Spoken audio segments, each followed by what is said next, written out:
And we begin tonight with the latest on the coronavirus. Good evening, I'm Mike Montecalvo. And I'm Shannon Heggie. More public events are being canceled and travel restrictions are being placed abroad in hopes of stopping the spread of the virus.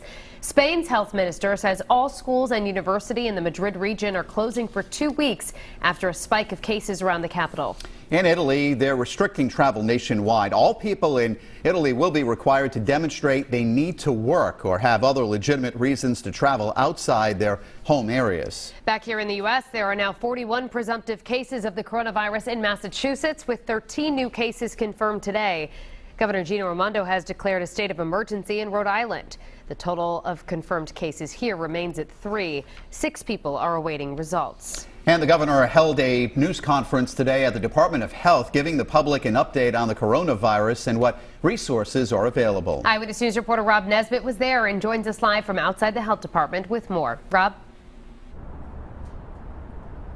Mike and Shannon, the governor let the public know changes she's made to make it easier for them to get insurance if they've missed work because of the coronavirus. She's also asking for more federal resources by declaring a state of emergency.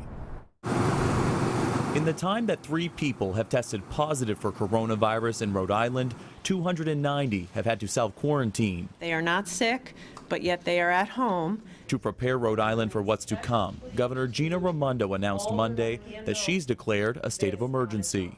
Better tap into resources of the National Guard if and as necessary.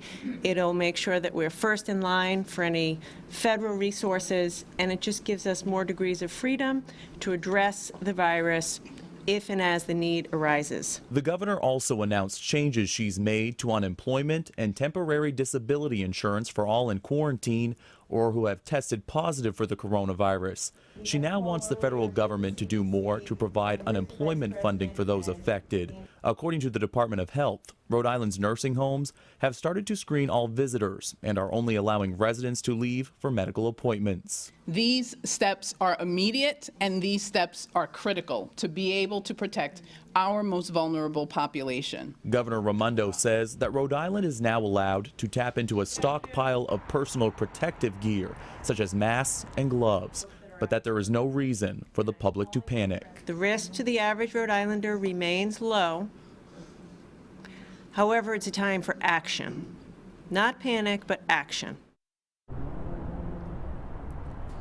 An assistance phone number and email has been set up by the Department of Labor and Training to assist people regarding the coronavirus and unemployment.